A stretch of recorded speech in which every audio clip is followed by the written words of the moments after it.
Nah, gimana? Antum udah ingat? Iya sih. Bentar. Terus, Nabi kalau nggak sholat tarawih, beliau ngapain? Iya, beliau gak salat tarawih, tapi qiyam. Coba antum ingat deh kisahnya.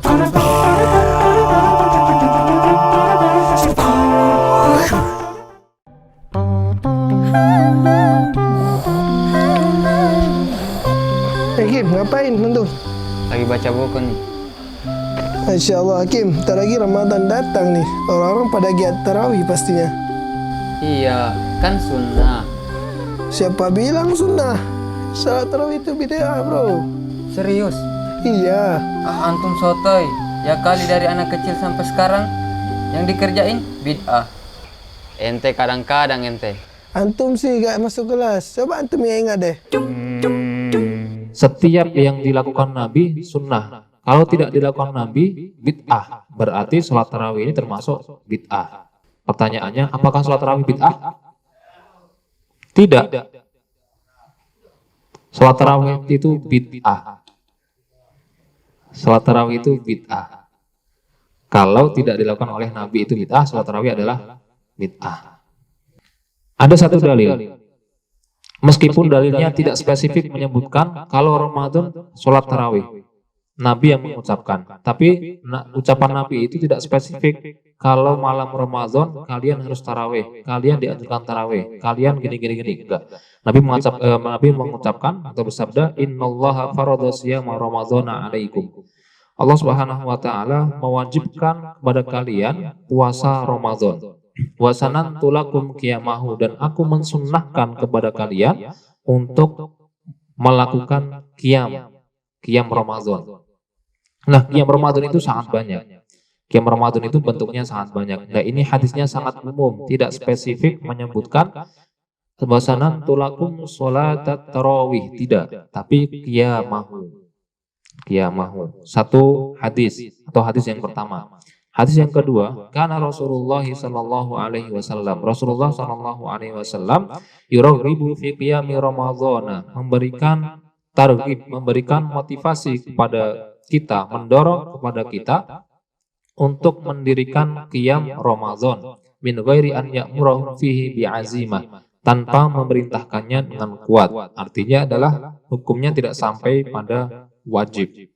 Ini hadis yang sudah sangat masyhur, maqama ramadhana imanan wa ihtisaban. Siapa yang mendirikan Ramadan dengan iman dan ihtisab, ghufira lahu ma taqaddama min dzambihi, maka dosa-dosanya yang telah berlalu itu diampuni oleh Allah Subhanahu wa taala. Wa man qama lailatal qadri imanan wa ihtisaban. Siapa yang bangun malam Qadar dengan iman dan ihtisab, pada malam Qadar imanan wa ihtisaban, dengan iman dan ihtisab, ghufira lahu ma taqaddama min dzambihi, maka akan diampuni dosanya yang telah berlalu. Semuanya hadisnya sahih. Oke, ini dalil umum, tidak spesifik menyebutkan dalil yang berkaitan dengan sholat tarawih, ya. Artinya ada kemungkinan ketika Nabi menyebutkan ini, sholat tarawih itu belum ada. Nah, gimana? Antum udah ingat? Iya sih. Bentar. Terus, Nabi kalau nggak sholat tarawih, beliau ngapain?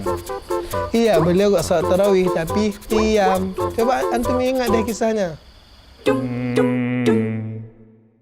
Nah, sekarang kita baca dulu hadisnya. Riwayat Bukhari dan Muslim. Qiyam Ramadan pertama di masa Nabi.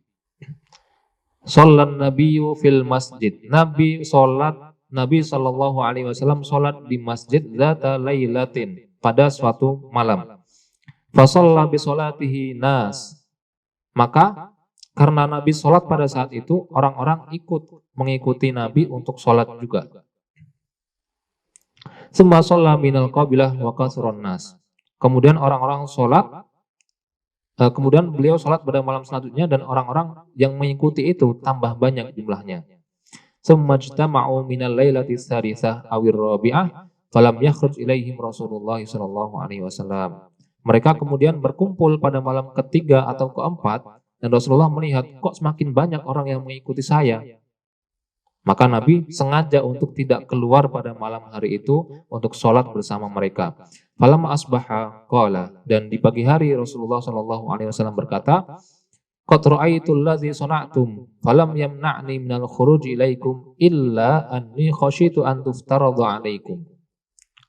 Pada pagi hari Nabi Muhammad mengatakan, aku telah melihat apa yang telah kalian lakukan dan tidak ada yang menghalangiku untuk keluar sholat bersama kalian kecuali bahwasanya aku khawatir nanti sholat yang aku lakukan di malam Ramadan tersebut yang kalian ikuti itu dianggap sebagai sholat yang fardu, kalian harus mengerjakannya.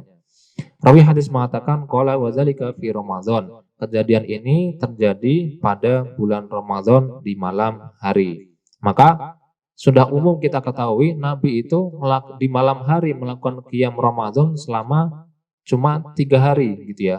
3 hari atau 4 hari.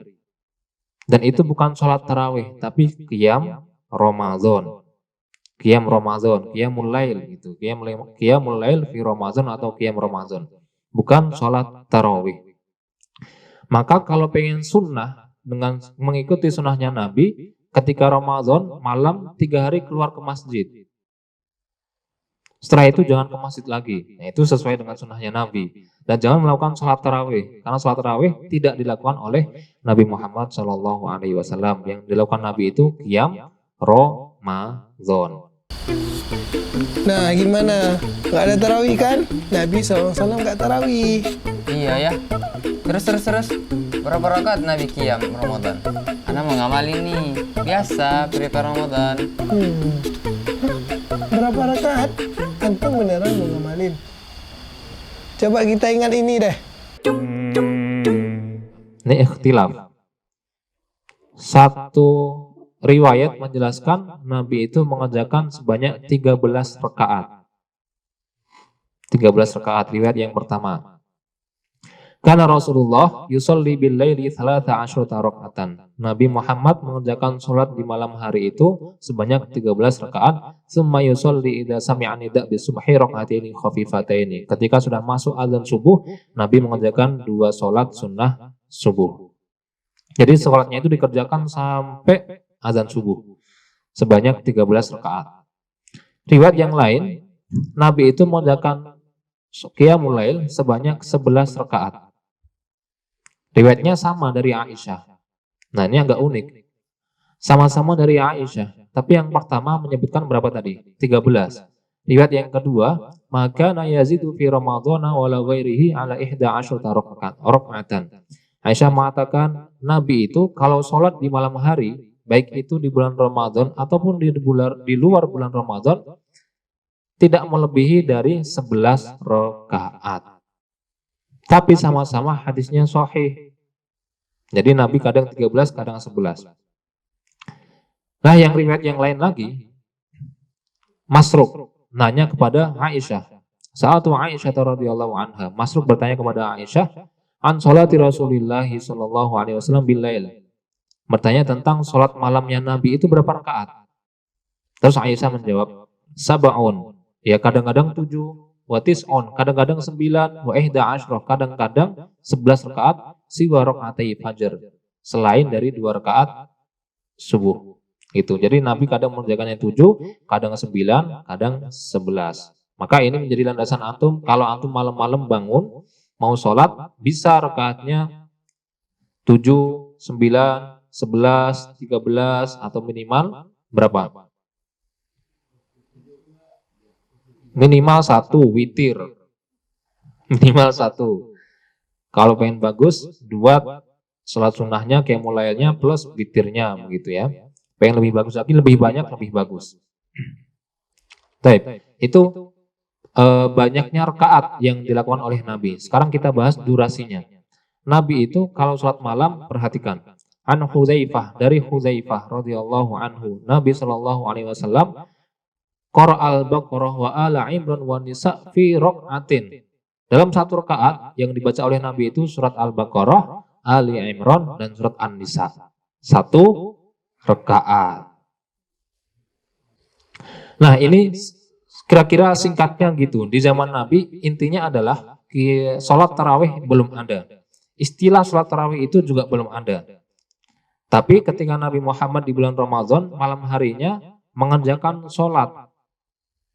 Yang sholatnya bukan dinamai dengan sholat tarawih, tapi ya qiyamul lail atau qiyam Ramadan. Itu yang dilakukan oleh Nabi.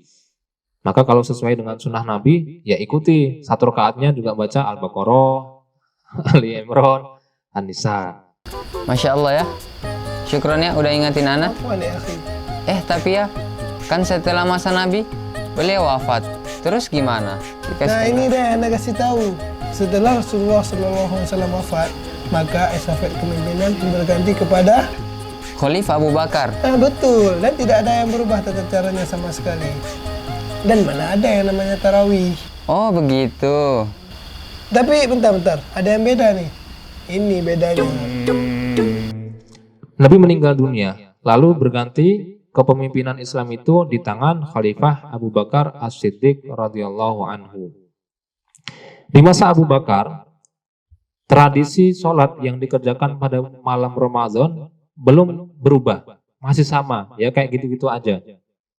Fatuwfiya Rasulullah sallallahu alaihi wasallam wal amru ala dzalik. Semakan al amru ala dzalik fi khilafati Abi Bakrin wa sadran min khilafati Umar bin Khattab. Dalam riwayatnya Imam Malik menyebutkan seperti itu. Nabi Muhammad meninggal, tradisinya yang masih sama. Kalau malam Ramadan, ya udah mereka sholat malam, jumlahnya yang ada yang 7, ada yang 9, ada yang 11, macam-macam. Gitu ya. Belum ada tradisi sholat tarawih. Itu terjadi di masa Abu Bakar dan awal-awal kepemimpinannya Umar bin Khattab. Namun uniknya di sini, di masa Khalifah Abu Bakar, ternyata mereka yang masih anak-anak sudah bisa menjadi imam untuk qiyam Ramadan. Masih anak-anak dijadikan sebagai imam untuk qiyam Ramadan. Dan pada saat itu, qiyam Ramadan di masanya Abu Bakar itu satu masjid bisa banyak. Di situ di pojokan ada satu kelompok sendiri, di sini satu kelompok sendiri, di pojokan sini satu kelompok sendiri, nanti di belakang ada sendiri-sendiri. Artinya satu masjid dilakukan beberapa jamaah untuk melakukan sholat qiyam Ramadan, yang mana imamnya itu adalah anak-anak. Kita baca riwayatnya, an Aisyah radhiyallahu anha, dari Aisyah radhiyallahu anha, kunna na'khudhu sibyan minal kuttab. Kami menjadikan anak-anak dari kutab untuk kami jadikan sebagai imam. Wa nuqaddimuhum yusalluna lana syahru Ramadan. Kami jadikan sebagai imam pada saat bulan Ramadan. Fa na'manu lahumul qaliyah wal khushkar. Nah, setelah mereka jadi imam, selesai sholatnya, lalu kami masakkan kepada mereka qaliyah dan khushkar. Apa itu qaliyah? Itu makanan-makanan di Arab yang makanannya itu semacam apa ya? Daging-daging digoreng kemudian untuk jadikan santapan. Khushkar juga roti, ya semacam roti khushkar itu. Intinya anak-anak itu setelah menjadi imam, mereka kemudian disuguhkan dengan qaliyah khushkar. Qaliyah itu dari kata yaitu gorengan. Ya kalau di kita konteksnya berarti gorengan, itu qaliyah. Makliyah gitu ya, gorengan. Setelah menjadi imam, mereka dikasih qaliyah untuk hidangan setelah melakukan sholat. Nah, uniknya di sini anak-anak menjadi imam.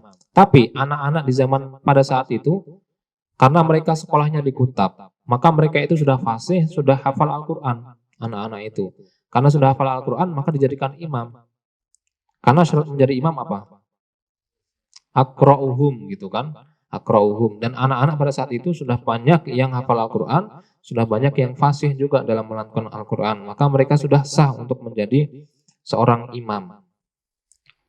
Nah, itu yang terjadi di masa Khalifah Abu Bakar. Anak-anak sudah menjadi imam. Nah, jadi begitu. Wallahu a'lam bishawab. Wah, berarti bocil-bocil pada bisa imam nih. Bisa dong. Tetapi syarat dan ketentuannya berlaku ya. Nah, betul. Allahu Akbar, Allahu Akbar. Udah azan maghrib tuh. Oh iya, malam ini kan salat tarawih pertama kita. Lah, tarawih apaan? Kan katanya nggak ada tarawih. Tunggu dulu. Tarawih apaan itu? Itu bid'ah.